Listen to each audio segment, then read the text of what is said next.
Estudo do Catecismo da Igreja Católica, com o Padre Bruno Leonardo Braga. Desejei ver com a inteligência o que acreditei. Santo Agostinho. Tuas asas que nos elevam em contemplação. Nas últimas semanas nós estávamos meditando o primeiro parágrafo do Catecismo sobre o terceiro artigo da profissão de fé. E esse artigo é aquele em que nós confessamos que Jesus Cristo foi concebido pelo poder do Espírito Santo e nasceu da Virgem Maria.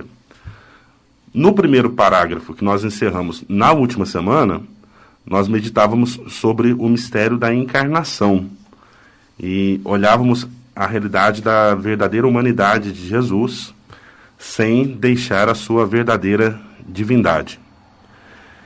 E hoje nós vamos entrar no segundo parágrafo, que vai falar mais explicitamente sobre aquilo que nós dizemos nesse artigo.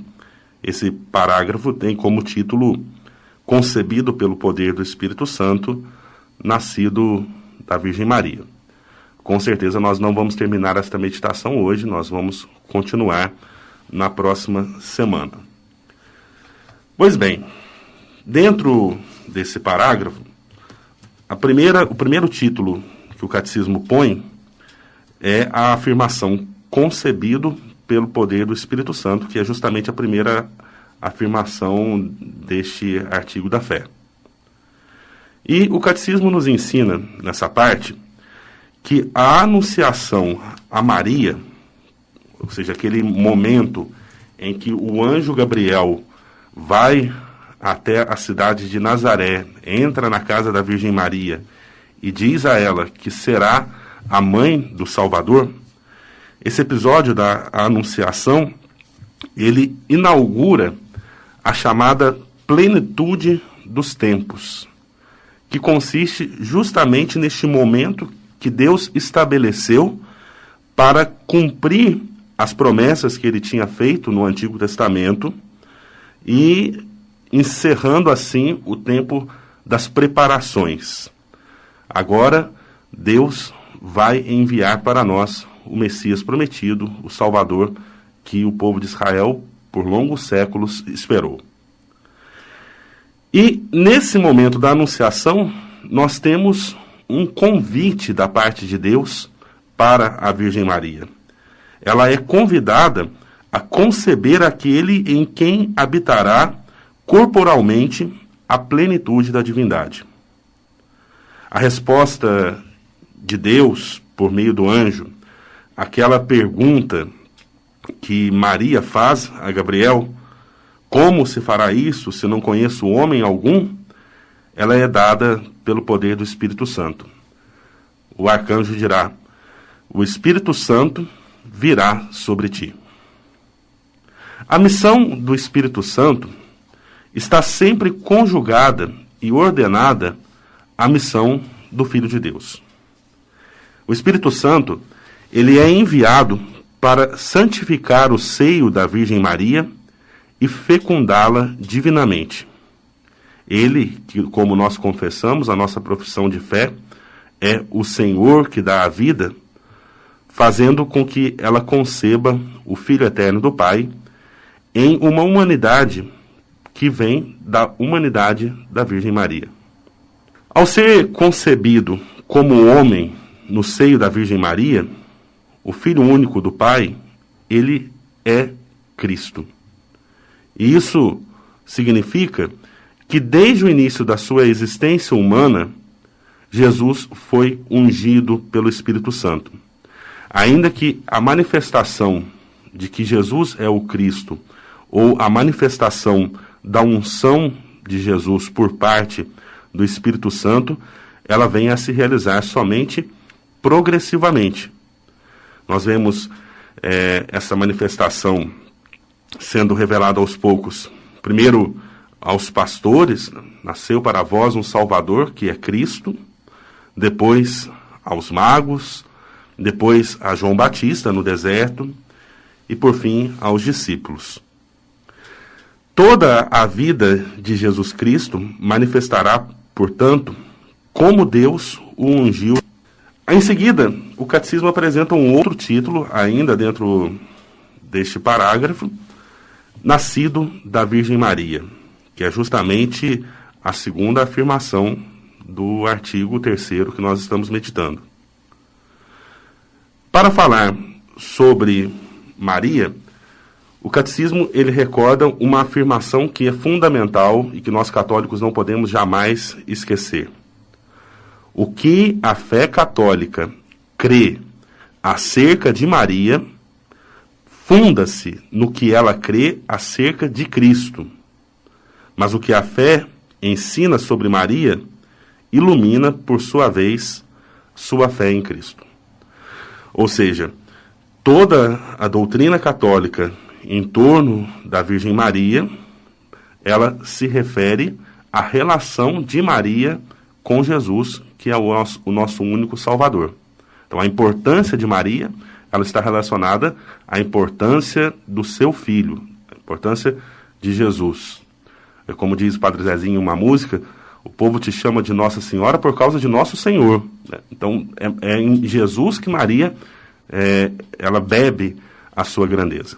O que não deixa, o que não diminui de maneira nenhuma a importância que Maria tem na história da salvação. E por outro lado, toda a fé da Igreja na Virgem Maria é uma colaboração, uma iluminação sobre o mistério de Cristo. E aí o catecismo passa a falar sobre a predestinação de Maria.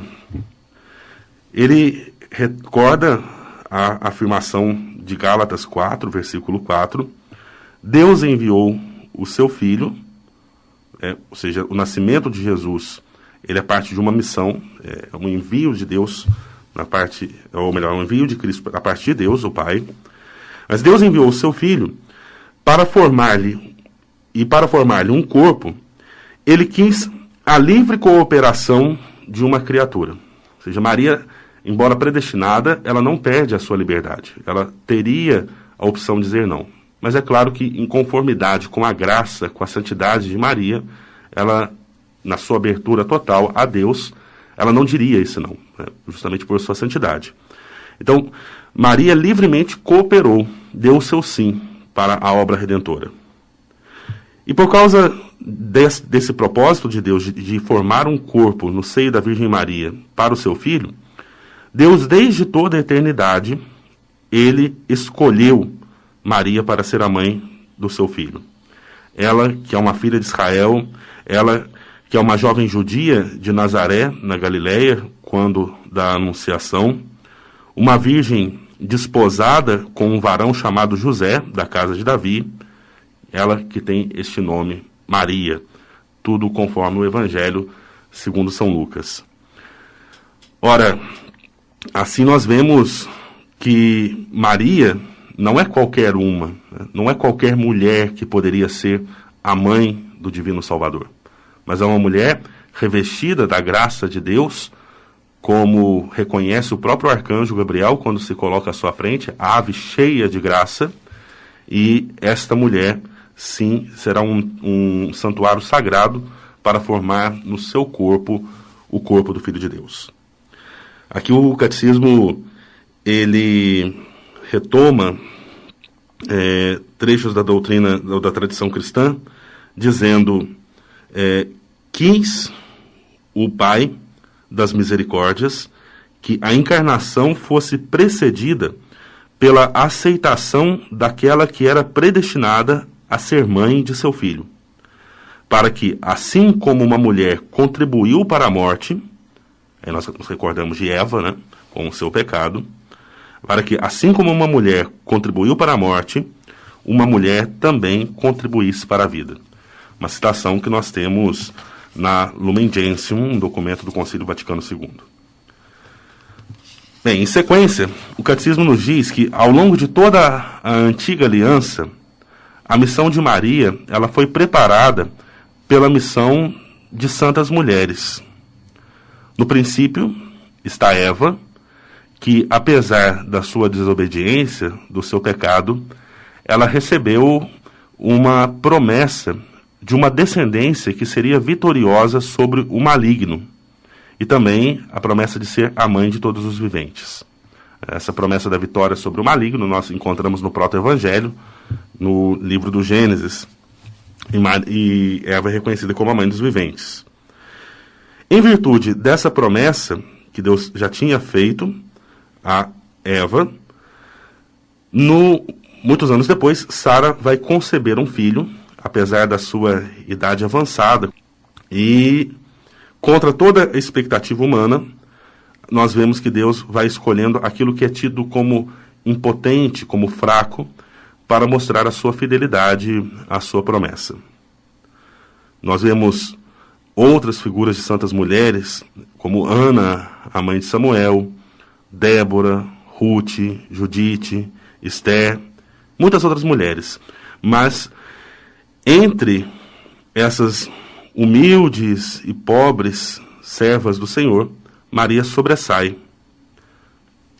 Em Maria que todos vão esperar e receber com confiança a salvação. Com ela, Maria, filha de Sião, por excelência, depois de uma demorada espera da promessa, completam-se os tempos e se instaura uma nova economia, uma nova ação de Deus no meio dos homens. É até bonito ver essa simbologia de Maria prefigurada nas santas mulheres do Antigo Testamento, que é muito bem representada ali na Basílica de Aparecida, que é tão conhecida pelo povo da nossa região. Todos costumamos visitar o Santuário Nacional de Aparecida, ali onde nós temos a imagem de Nossa Senhora, a imagem original, onde todos os peregrinos passam ali aos seus pés. Nós temos o painel com essas santas mulheres representadas e o destaque para a Virgem Maria, no sentido de que elas são uma prefiguração, um anúncio da figura de Maria, da missão de Maria, mas ao mesmo tempo são mulheres que esperam por aquela grande mulher em quem Deus vai cumprir as suas promessas.